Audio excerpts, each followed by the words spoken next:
Hello everyone and welcome back to my channel. Or if it's your first time, welcome to my channel. My name is Malin and I talk about eating disorder recovery and everything related to healing the relationship with your own body, with food and with movement. Today I want to talk about a thing that I see very often, especially on social media, where a lot of people are like, oh, weightlifting actually saved my life because I was able to escape my eating disorders due to weightlifting. And just a little disclaimer, of course, this is my opinion, and of course, not everything that I have to say is necessarily right, because this is more like an opinion, but I will definitely tell you about why I think the way I think about these things. So I recently had someone reaching out to me and asking my opinion on, lifting weights and recovery and gaining muscle and being able to accept your own body more because you gain muscle already.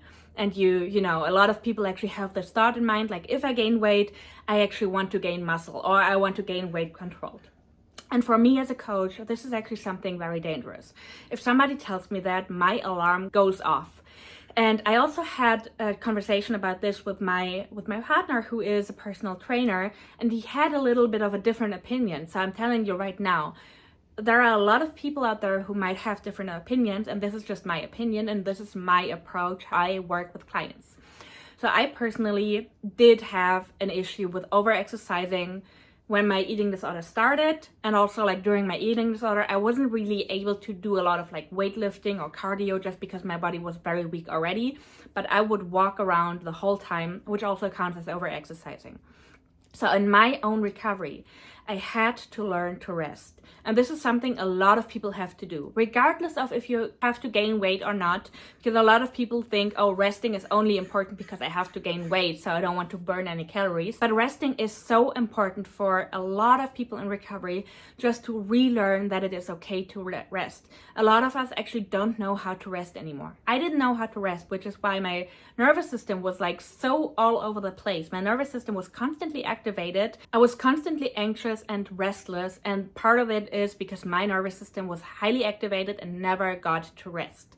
So learning to rest is a big thing, and in order to learn something, we have to do it over and over again to show our brain that it can relearn new things, that it can rewire. And this is one of the reasons why a lot of people actually have to rest a lot. I know so many people who rested for such a long time, who didn't even go on walks and literally just did the bare minimum.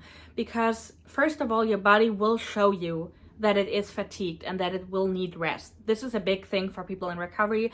A lot of people feel super, super tired, and it is important to listen to that because your body is trying, your body is screaming at you and showing you, I have extreme hunger and I'm extremely tired. Please give me food and please let me rest. And there is a reason for that. There is a reason why your body is sending you those signals. So please listen to it. Another thing is that I am not a fan of controlled weight gain because we have to learn to let go of the control. I talked a lot about my own story, about my own overshoot weight, about my own weight gain, and my weight gain was far away from controlled. Yes, of course, I wanted to control it because that was still the disordered part of me. My eating disorder wanted to control. My eating disorder would have loved to work out every day and be like, okay, we're gaining weight, but we're gaining out get controlled. If you remember my favorite graphic that I literally added to probably like 10 videos already, so please don't get tired of it, but it is so important. This graphic actually shows you that your body will regain fat mass first before it regains fat-free mass. So it doesn't even make sense to start working out immediately because your body won't prioritize gaining muscle. Your body will prioritize gaining fat that eventually it will use to build more muscle because fat stores more energy and your body needs that energy. One reason why so many people actually experience overshoot weight, your body needs that energy to then rebuild everything else. And when everything is done and you really want to, you can slowly start working out again. My big question that I always ask my clients is, you say you work out because you want to. You say you work out not because it might change your body, not because of calories. You say you literally just work out because you want to. If I would tell you you have to skip working out for 2 weeks, how would it make you feel? Would that be okay? Or would it make you feel anxious? And that is your answer. Because in 90% of the cases, the people are like, I don't know if I could do that. I'm really anxious. I would feel guilty. I would feel lazy. That is your answer. if you feel guilty for not working out, you're not quite there yet and you have to rest more, up to the point where you literally don't have any emotions around not working out again. I started working out, and I'm actually working out a little bit more at the moment, but I did have days, for instance, a couple of weeks ago, my boyfriend and I, we were both super sick, and I didn't even think about working out. All I thought about was laying on the couch and getting some rest in. Sometimes I just don't have the time to work out, even though sometimes we plan on like, hey, let's work out tomorrow morning. Then something comes up and I don't have the time. I never try to make up for that. I never even have a second thought, and I will most definitely never ever eat less on those days. I remember there was a time during my eating disorder where I was so afraid of, for instance, hurting my legs, my knee, my foot, anything like this. And it wasn't even because I was afraid of hurting it. It was because I was afraid of not being able to walk. That would have been my biggest trigger and my biggest issue. And I remember when COVID hit, I was so anxious when nobody actually knew what was going on, when people were talking about a lockdown, but nobody knew what it was. The first thing I did was like looking for those walking pads and looking if I could afford a walking pad so that I could get my steps in at home. That was my biggest concern when COVID just started.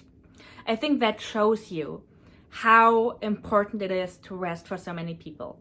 So if you're at a place where you're like in later stages in your recovery and you're like, I kind of would like to move my body a little bit more. I kind of would like to experience my stronger body now, because over time you will get stronger if you don't engage in your eating disordered habits anymore.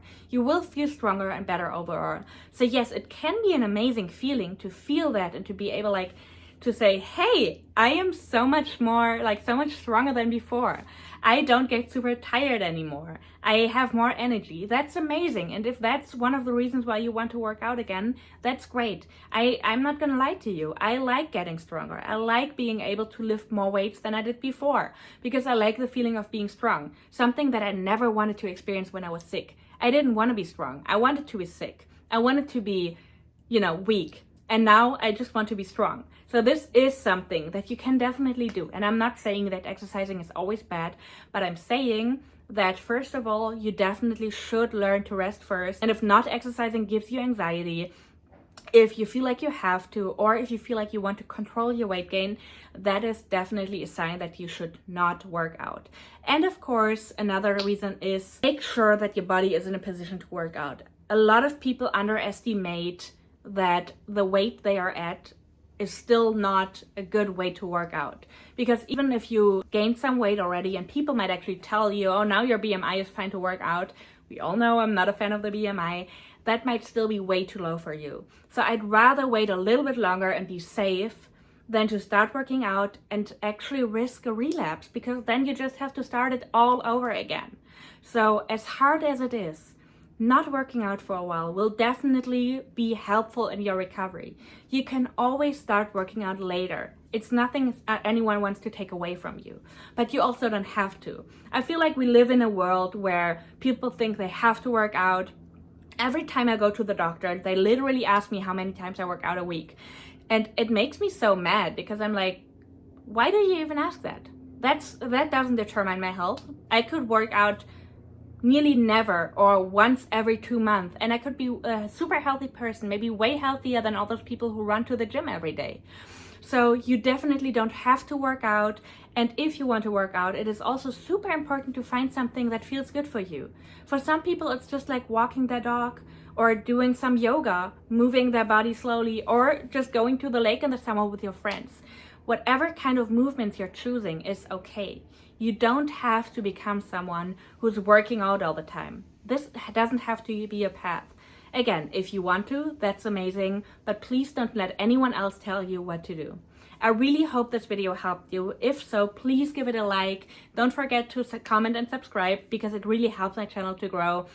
And I would love to reach more people out there. So if you know anyone else who might be interested in these topics, please tell them about my channel, tell them about my Instagram or TikTok. They are called Heal with Marlene as well.